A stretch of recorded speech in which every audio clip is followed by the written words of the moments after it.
Please be seated.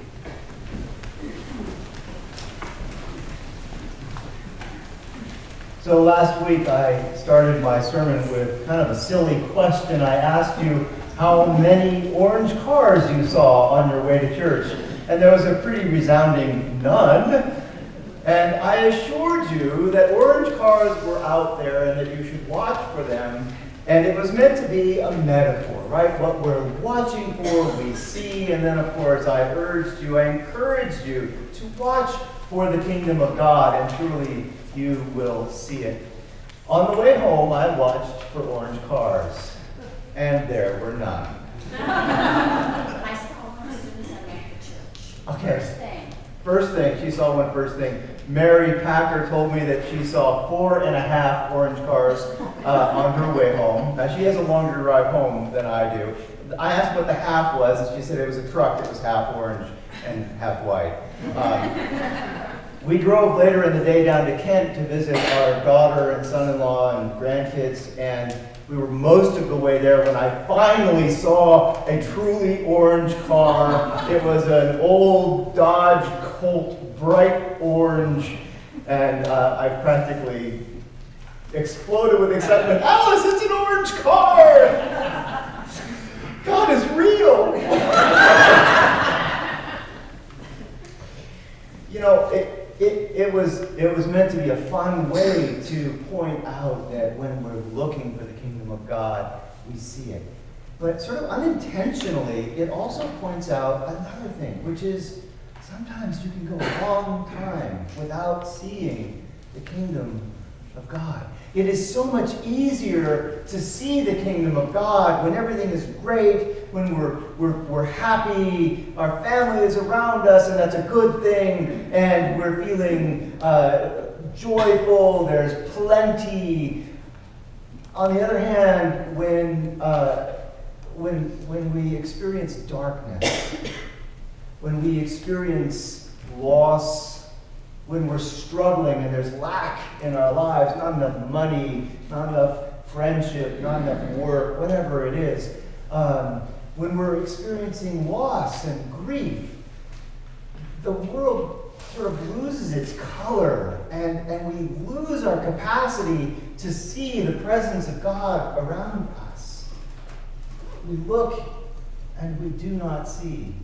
I mean, even if those orange cars were going by, we wouldn't see them. We've lost the ability to see the kingdom of God. So I talk about how sacred is always present. God is always present to us, always available to us, here and now in this present sacred moment. And at the same time, we also know that sometimes we just don't see it. We just don't know. We can't know that God is present to us. And in times like that, the best we can do is hope for that presence to return, or at least to return to our awareness. In the Gospel according to Matthew, we get both of these perspectives. We get the Jesus, the Christ who is with us. Christ is born to Mary and Joseph in Bethlehem, born as a human being. Christ came into the world. The light came into the world, and the darkness did not overcome it.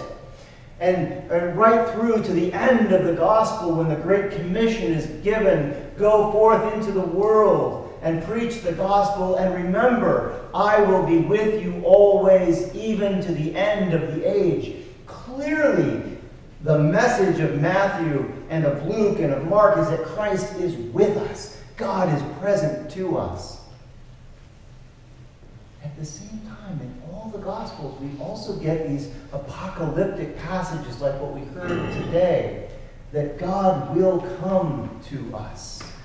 That Christ will return. We preach this. We say this in our Eucharistic prayers.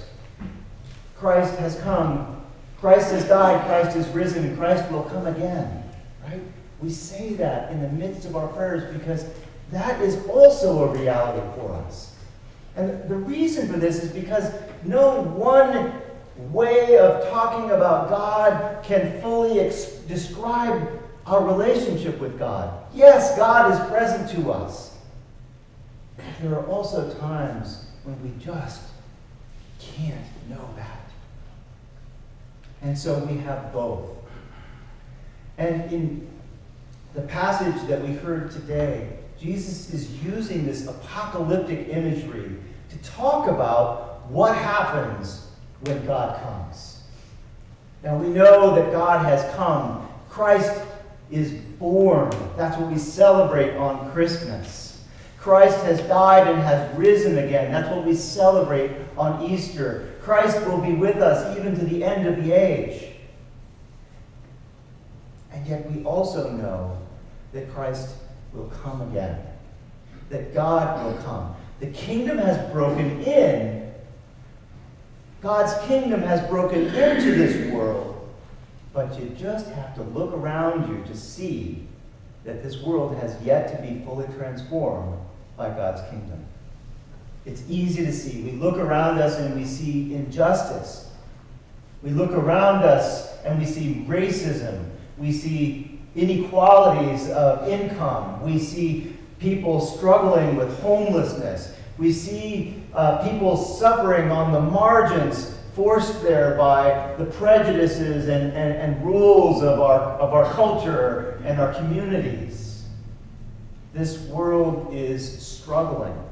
This world is sinful. It is broken. Yes, Christ has come, but we need that full indwelling of God's kingdom.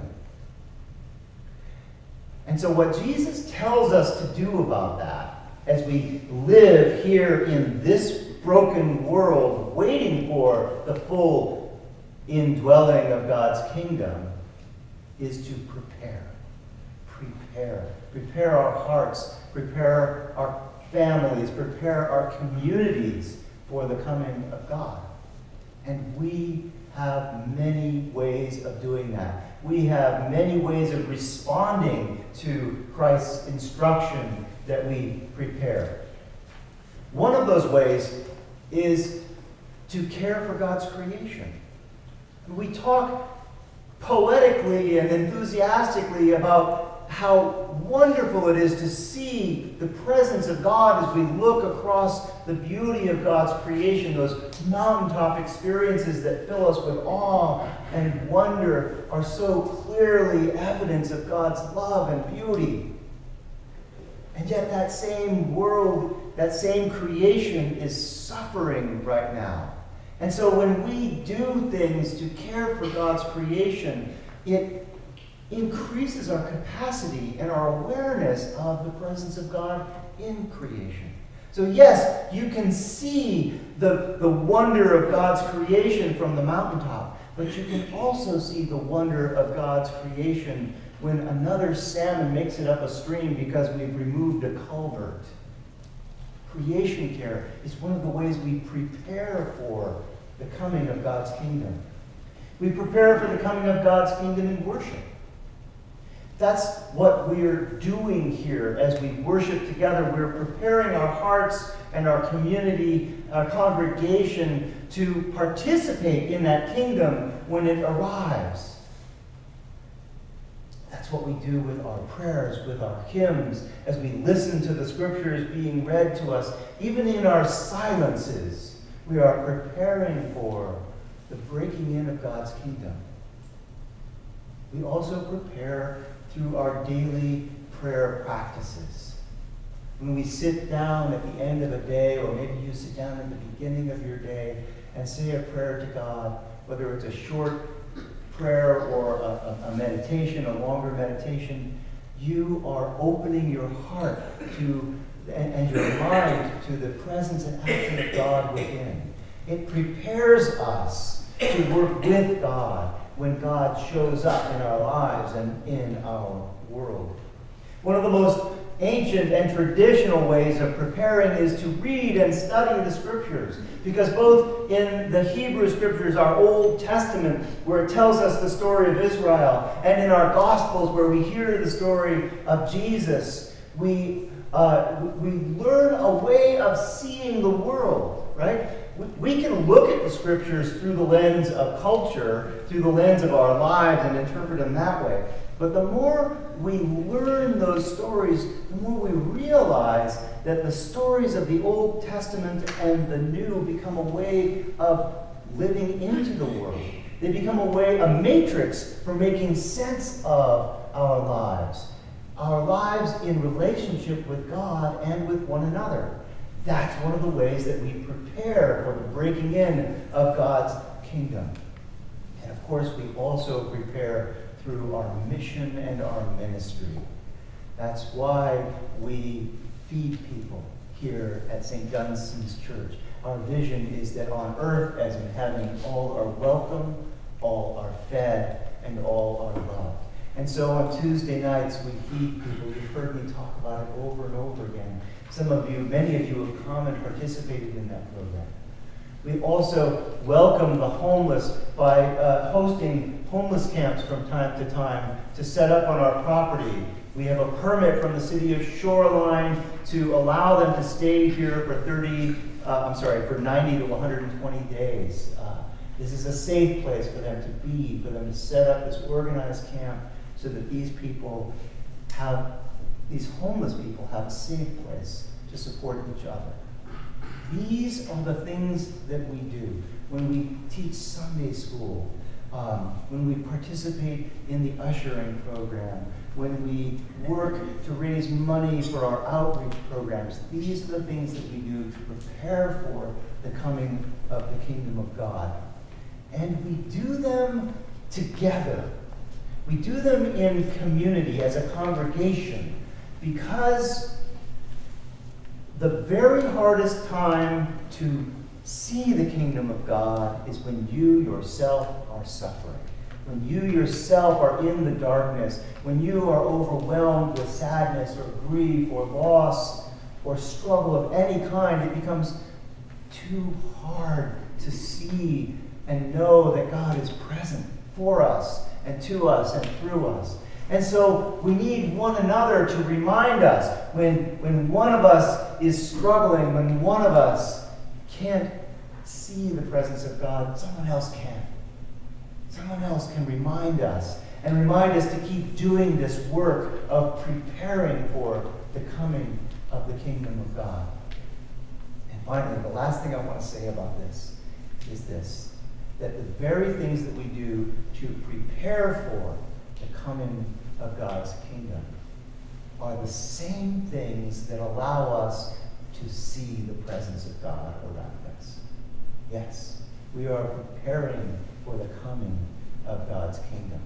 And as we do so, those very preparations transform our hearts, our minds, and our vision to see the presence of God all around us.